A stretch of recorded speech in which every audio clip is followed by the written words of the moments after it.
before we get started with our lunging, I want to talk a little bit about body language.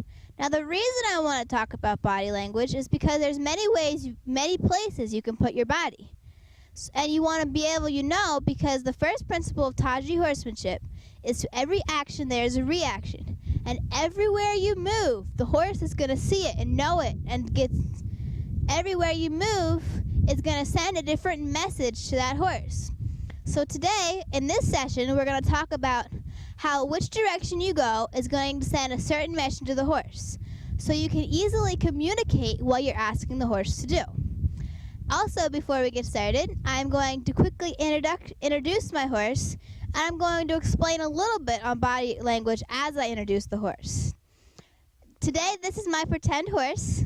We're going to start without a horse, and what we're going to do is, this is the front end of the horse, and this is the back end of the horse. Also known as, this is the focus part of the horse. The focus part of the horse is where the thinking goes on, where all that thinking, where's she going to go now? What's she going to do? What should I do? Goes on. The energy part of the horse is where all the energy comes from, where all the energy to go forward and to move and to go faster and to slow down comes from. So if you think about the horse as two sections, focus being the front, energy being the back. So think about that. Does that make sense, right? Because the brain's in the front and the haunches are in the back. So as we lunge, think about that as your body language. There's also, you guys can go ahead and turn around now.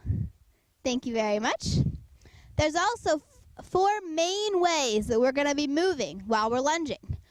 We're going to moving towards the horse, away from the horse, to the back of the horse, and to the front of the horse. Side to side, front to back, to keep it simple. Now we're also going to talk about what messages each of them send. Moving towards the horse adds pressure. It's not really friendly, it's more like harsh. It's almost like, Mom, can you come here a second? You just drop the whip. It's almost like you're walking with someone, you're standing up to them, and you go like this. The person's not really going to stand there unless it's like a really fierce person. But if I'm walking up to someone and I do this and step back, they might be more interested in me, more relaxed. They might be inviting. I'm not going to be like this, walking up in its face, pushing it away. So those are the main messages of front to back. Okay, thank you very much, horses.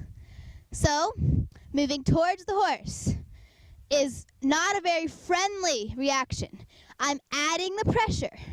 Moving away from the horse, backing up, releasing pressure is a lot more friendly. Now the side to side. If I want the horse to come here, to come towards me, I'm going to move to the focus part. And I'm going to release the pressure. Focus, think, oh, she wants me to come towards me. Really, that's pretty cool.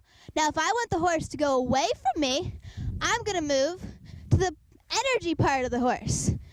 To move away, energy, energy. They go faster, faster. But then I'm going to move to the thinking part of the horse.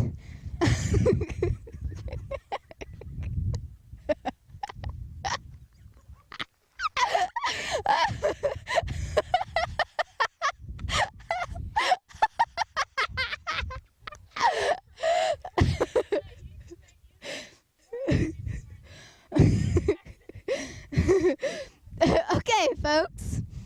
Now you just saw Julie fell down. So what happened? There was so much energy, so much pressure there that when I asked him to come in, she fell down.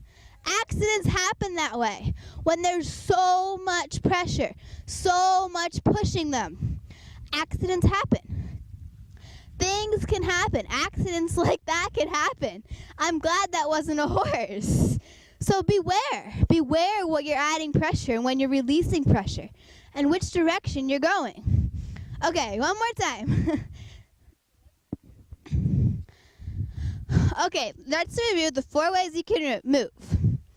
You can move towards the horse, adding pressure. You can move away from the horse, releasing pressure. You can move to the thinking part of the horse. You can move to the energy part of the horse. And then you can stand in neutral, which is like nothing, just pretty much standing still. But the main four things is going towards the horse, going away from the horse, going to the thinking side, and going to the energy side. Those are all important with lunging. Also, keep in mind whenever you're lunging, a lot of times with the young horse, they don't have many basic skills. So body language is kind of their only skill. So you have to help them out with that. You can't depend on saying whoa and go and things like that because they don't have those skills yet. We have to build them, which is why body language is kind of like a universal remote control. And it's extremely important to be aware of where you're moving, how you're moving, and what direction or what message you're sending, which is extremely important in lunging, round penning, and liberty, many other things.